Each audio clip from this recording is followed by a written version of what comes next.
All right, 49ers update for you. It is not good news. There's confirmation. The MRI has been conducted.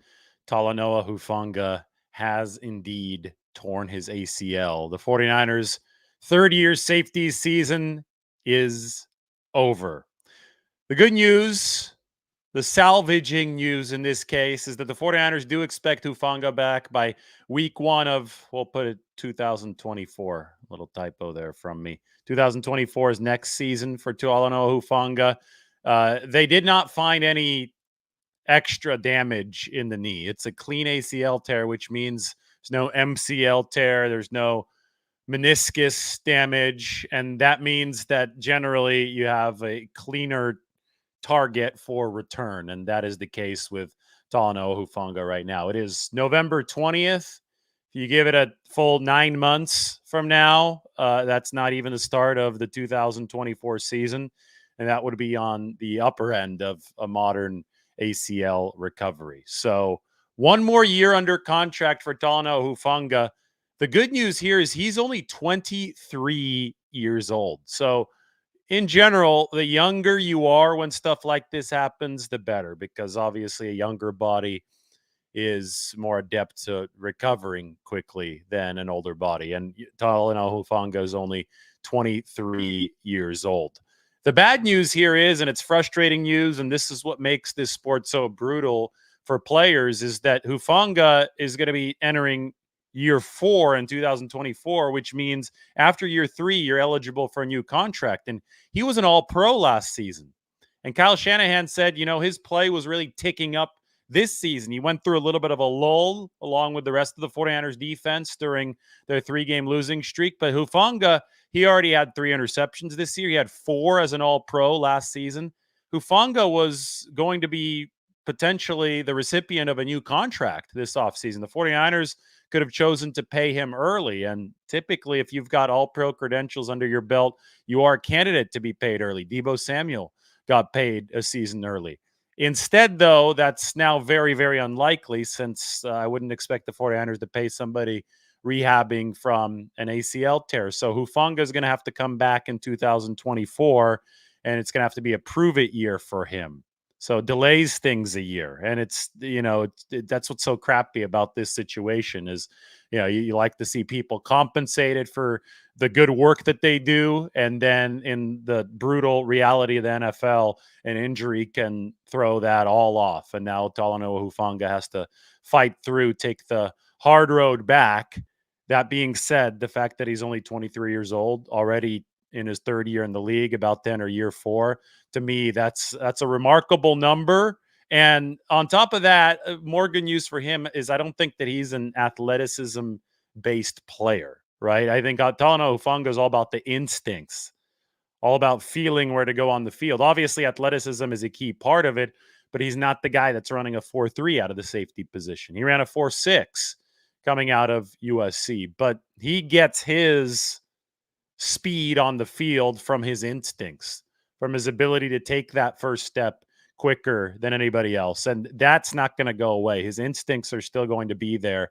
It's not like he's a 4.2 or 4.3 guy who might risk losing a tick of speed. I don't think that's the case with Talanoa Hufanga. I think as an instinctual player, he can come back from this just as strong as before. And the 49ers hope that's going to be by week 1 of 2024. In the interim, the 49ers are going to put Ji'Ayir Brown out there. They put Ji'Ayir Brown out there against Tampa Bay yesterday. He looked a lot like Brock Purdy did against Tampa Bay in his debut last year. He was a rookie who struggled for a play, but then proved that the moment was not too big for him. And, listen, with Ji'Ayir Brown, this is a guy who led all of college football with 10 interceptions over the course of the past 2 seasons at Penn State.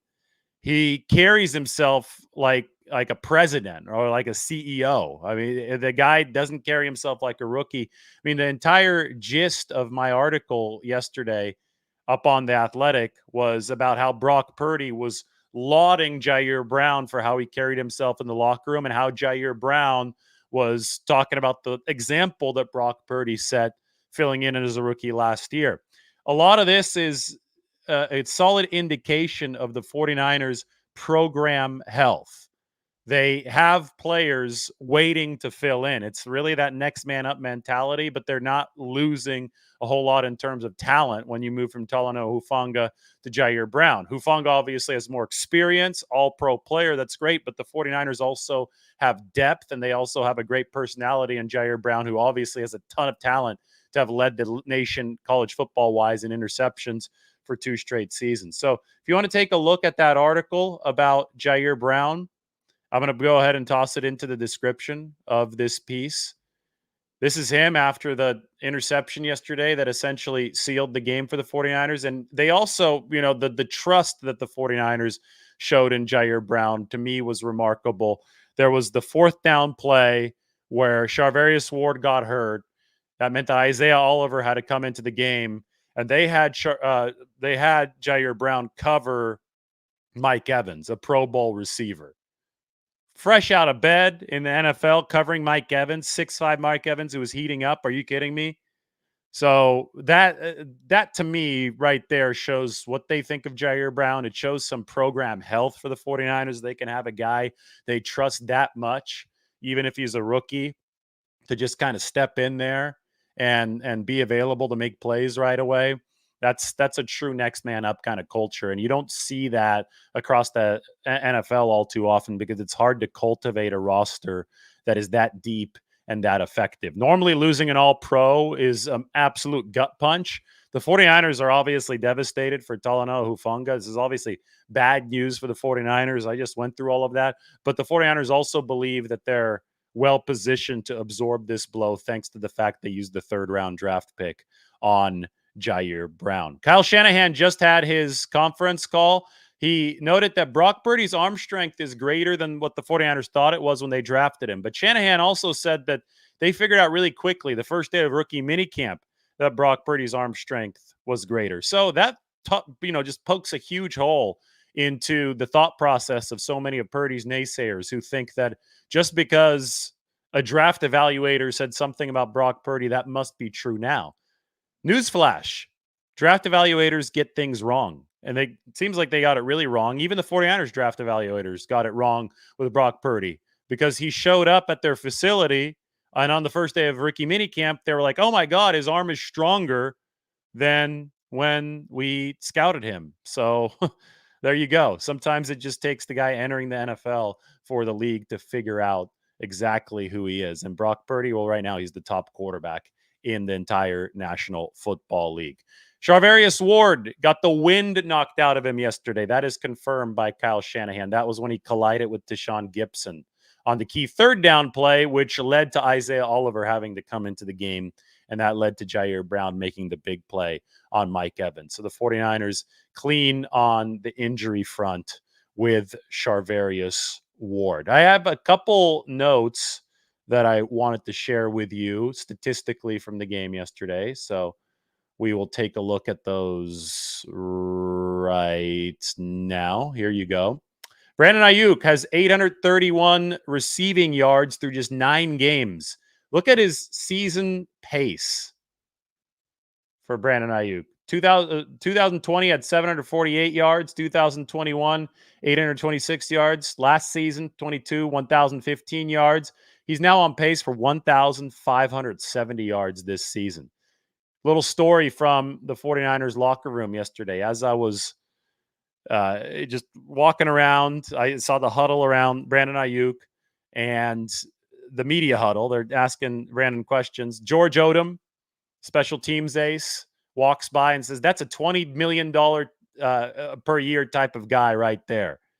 And then Trent Williams heard that and he walked by and Trent Williams said, no, $25 million a year. So the 49ers are going to have to pony up and pay Brandon Ayuk in all likelihood coming up. And the question is, how much? The 49ers have always taken care of A-list players that they themselves drafted. Everybody will say, well, what about DeForest Buckner? Well, DeForest Buckner wasn't drafted by this regime. If you've developed into an A-list player under the John Lynch, Kyle Shanahan regime, you have gotten paid with a 100% success rate.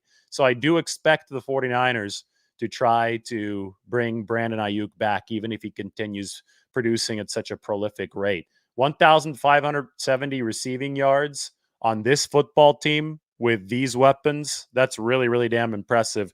Wait till I show you some of the advanced efficiency numbers for Brandon Ayuk. They are absolutely stratospheric and through the roof. As far as QBR goes, this is a big lead that Brock Purdy has over the rest of the league. 77.1. That's an excellent QBR. Dak Prescott and Patrick Mahomes, who we'll see tonight, playing against the Philadelphia Eagles. I'm sure 49ers fans will be Patrick Mahomes and Chiefs fans for the night. They're down at 73.8 and 72.8. You know, a 4-point lead in QBR, 4 to 5 points, which is what we see here from Brock Purdy. Maybe 3 to 4 3 to 4. That's still really, really big. So Purdy is outpacing the rest of the league by a wide margin. And then how about this on the 49ers defensive line? I saw some complaints that these guys weren't getting enough pressure. That, again, people need to start, learn what they're watching, because when an opponent is releasing the ball quickly, when an opponent is throwing mainly inefficient passes, the sack numbers might not be crazy. And yesterday they were still good. The 49ers still had a handful of sacks yesterday, but it's more about pressure than the sacks. How are these guys dictating the game? And the bolded line right here is the average distance from the quarterback for the average defensive lineman. It's 4.53 yards at the time of the throw.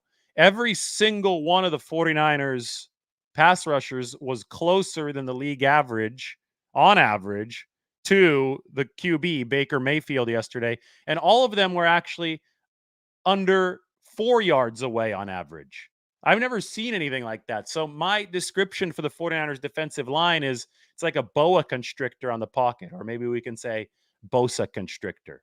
This is extremely rare to see a unit just choke out the pocket like this. So don't let the casuals tell you the 49ers pass rush isn't doing its job. Even when this team was struggling defensively, the pass rush was fine. It was the coverage that needed to improve.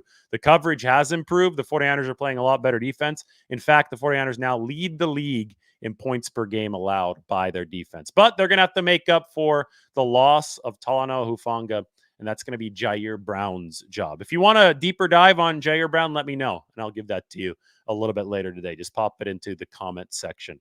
We will talk to everybody soon. A lot more content coming. Hope everybody's Monday is off to a great start.